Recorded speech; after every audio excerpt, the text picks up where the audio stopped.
New this morning, police have their suspect in custody, but they're now trying to figure out a motive for the murders of a Minnesota mother and her 18-month-old son. Officers in Cloquet found their two bodies Saturday while doing a welfare check at their home. They were looking for 33-year-old Sheldon Thompson of Cloquet, who they considered armed and dangerous. Police used a state patrol helicopter and a K-9 team last night and found Thompson in a wooded area on the Fond du Lac Reservation.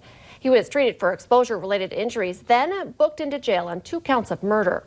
Autopsies are planned in Ramsey County today for the 2 victims. Police are not releasing their names until all of their relatives are notified. It's game on for the 2020 flood fight, which picks up major steam this week in the FM Metro. The city of Moorhead is taking a big step today, just ahead of the opening of Sandbank Central on the Fargo side of the river. Later this morning, Mayor Jonathan Judd will sign an emergency declaration that puts the wheels in motion to protect public infrastructure like sewer systems when the high waters hit. This is a live look right now at the Red River downtown. The river level is about 15.8 feet right now, but Fargo and Moorhead are bracing for floodwaters to rise nearly 20 feet from what you see right there. The latest flood outlook shows the Red has a 50% chance of hitting 34.8 feet. That's well into major flood stage. The cities of Fargo and West Fargo, along with Cass County, have already declared states of emergency. And we want to give you an idea of how this year's outlook compares with previous floods that you might remember. The highest we've ever seen in the FM area was in 2009, when the Red hit 40.84 feet. In 1997, the Red River topped off at 39.72. And in 2011, it was 38.81. If we hit 34.8 feet, it would be the 12th highest in history. At that level, the 12th to 15th Avenue North Bridge goes underwater, as does Moorhead's 3rd Street and River Shore Drive underpasses and the North Broadway Bridge. Fargo puts up downtown flood walls, and the NP Center Avenue Bridge downtown also shuts down because water is starting to hit it. And to get ready for the river to roam, the city of Fargo and Cass County are teaming up this year at Sandbank Central. It opens tomorrow, and they still need more hands on deck. They need about 200 people every hour to reach the goal of 400,000 sandbags. The hours are 7 a.m. to 7 p.m. If you, your friends, family, maybe your coworkers can help, sign up through a link at valleynewslive.com. Just click on the hot button to find it, and then join us tomorrow on the Valley Today. We're taking you live to Sandbank Central as they fire up operations for the flood fight of 2020. Now 9 minutes before the top of the hour. We're used to seeing the sun start to peep up now, Lisa, but it seems that's not happening. Not today. We're going to see it a little bit later because of daylight saving time. So another sign of spring here is making that switch. We did so this weekend, and maybe this morning you're waking up and noticing how much darker it is out there. Well, first of all, daylight saving time, you're not saving any daylight. We're just switching or shifting it to an hour later. So what that means is the sunrises and sunsets are both later now. So now, today, on this Monday, our sunrise is at 7:51 instead of 6:51. So a little bit later here, the darker start to the day. You want to make sure you're ready for that. And then looking at your sunset, this is the positive side of it. We get to get that sunset a little bit later, 7:25 now. So we'll see those daylight hours last a little longer into the evening hours. After you get off work and school today, you'll get that bonus daylight. One other thing to note, our daytime highs and lows, typically we see those, early morning just after sunrise and heading into the afternoon. Those get shifted a little bit later as well. So we may get a little colder here before we start to see things warm up this morning. And we also have some cloud cover that is taken over here today as well. You can see some clouds in the Southern Valley, some breaks in the cloud cover too. Temperatures are pretty chilly. We're feeling like winter still, even though we're making that transition to spring.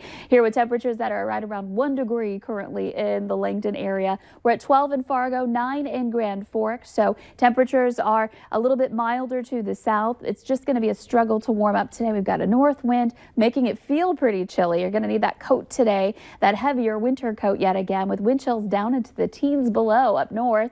It feels like 6 below in Fargo and 9 below in Grand Forks. Wind speeds, here's a look at that wind coming in out of the north, and at times we're seeing some gusts into the 20s. This will ease up gradually, but you're going to have to put up with it this morning as you're stepping out the door, heading out to the bus stop this morning, dealing with a little bit of a breeze and cold temperatures, and that's a tough combination. So off to school this morning, a little bit colder, and then this afternoon we do warm up a bit, but we stay below the freezing mark today. So a high of only 23 degrees to head home from school. We'll see a little more sunshine though to help brighten things up. And at least it's a quiet day for this Monday after the switch to daylight saving, not dealing with any weather headaches for that commute. Now heading into the rest of the week, a slight chance for some snow tomorrow, but overall looking pretty quiet, and we're warming things right back up by Thursday, back into the low 40s.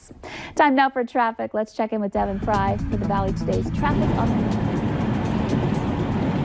Thanks, Lisa. We've really gotten a feel for all 4 directions for our major roadways today. And the westbound lanes of I-94, which you're seeing over to the side right now, that area is looking really busy. Now, as you just saw, there was a solid area where there was no vehicles, followed up by a big grouping of vehicles. So overall, it all kind of depends on when you get out on the roadway. And even in those tight-packed areas, it's really not causing any delays. You're still going the same speed. Only situation you might run into is if you need to get over multiple lanes. Some of the roadways are getting a little bit more crowded, such as northbound I-29, for example. So other than that, you should be fine. Now, if you're just joining us this morning, if you're going to have to fill up as you make your way out the door, we have you covered there. Current gas prices around the FM area, the North Broadway Cenex is the cheapest one, $2.07 a gallon there.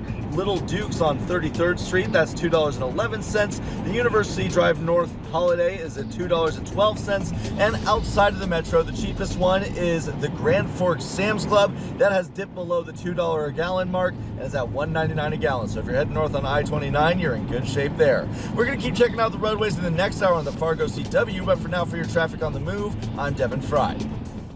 North Dakotans are heading to the polls tomorrow for the 2020 presidential caucus. Democratic polls are open from 11 a.m. to 7 p.m. And here's where to vote. In Fargo at the AFL-CIO at 3002 First Avenue North. In Grand Forks at the IBEW at 1714 North Washington, and in Wahpeton at the Community Center. Voters can also check in at the Strauss Mall in Valley City, the Gladstone Hotel in Jamestown, and the Holiday Inn Express in Devil's Lake. President Donald Trump is a shoo-in on the Republican side. GOP caucus sites in our area are the Holiday Inn in Fargo, Ramada Inn in Grand Forks, GOP headquarters in Valley City, and the City Plaza in Devil's Lake. They'll be open from 5 to 8 p.m. Classes at West Fargo's Cheyenne High School are running as usual after an investigation into a social media threat. School leaders say a student told their school resource officer yesterday about a threat of school violence shared on social media. The investigation showed that a photo shared by one student was then modified by another to include a threatening caption. Both students are cooperating with the investigation. Police and school officials say there is no danger to students, staff, or the campus. It was a close call on the railroad tracks for Fargo police trying to get 2 people out of a car. Police got the call around midnight Saturday about a car stuck on the tracks near the Amtrak station downtown. They found 2 guys in the vehicle, but both refused to get out. Officers then pulled both of them out just before a train hit the car. You see that on your screen. And then it pushed the vehicle about 100 feet. 23-year-old Ahmed Hussein was arrested for DUI and possession of marijuana. A 74-year-old man is fighting severe burns from a grass fire in Sioux Falls. Emergency crews got the call yesterday after the victim's burn pit got out of control. He was conscious and talking to responders, but authorities say he suffered severe burns from head to toe. Minnesota has its second case of coronavirus just 2 days after announcing its first one. The state health department says this latest case is a person in their 50s from Carver County who was likely exposed while traveling in Europe late last month. The patient developed symptoms a week ago today and went to see a doctor on Saturday. The test came back positive yesterday, although Minnesota is waiting for confirmation from the CDC.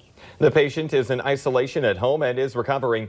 Health workers are trying to track down anyone who was in contact with the patient in the last 2 weeks. Those people will be asked to quarantine themselves for 14 days and will be monitored for any symptoms. The virus that causes COVID-19 is spread primarily by respiratory droplets when an infected person coughs or sneezes. It can also be spread when people touch a contaminated surface and then touch their eyes, nose, or mouth. Minnesota Health Commissioner Jan Malcolm is again urging everyone to help limit the spread of COVID-19 by staying home if you're sick. You should also cover your coughs or sneezes and then wash your hands quite often. 19 crew members and 2 passengers on board the Grand Princess luxury cruise ship have tested positive for coronavirus. The cruise ship is expected to dock in Oakland sometime today after being held at sea for days. 3,500 passengers, including 42 from Minnesota, will undergo a 14-day quarantine. A World War II veteran is thanking two roofers for saving his life after he fell into the Missouri River. The 96-year-old was ice fishing north of Bismarck when the 4-inch thick ice broke. He spent 45 minutes in the water before two roofers working nearby heard his cries for help.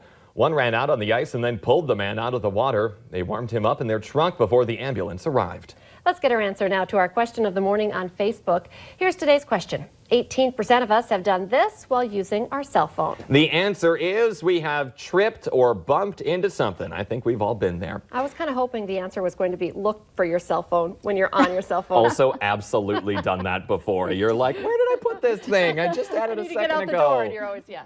But good time to check your First Alert app because you might want to, wear some extra layers. Yeah, you might want to check on that throughout the morning. We're looking at temperatures that continue to drop. We're now down to 10 degrees in Fargo. It's 8 in Grand Forks and only 1 in the Langdon area. So it is feeling much more like winter than it did this weekend, that's for sure. So some chilly numbers out there to start your day today. And that's not even factoring in the wind chills. Here's a look at those. A lot of negative numbers on the map. We're down to 7 below in Fargo, a wind chill of 10 below in Grand Forks, and 15 below now in Hallock and in Langdon. So a morning to drag that winter coat. I know a lot of people wanted to put them away this weekend. You're going to need them again today, but you can see in our 7-day planner through the week, we warm things right back up. I like that. Just focus on the next couple of days. That's right. The Today Show and CBS This Morning are just about to start, but remember, the Valley Today rolls on.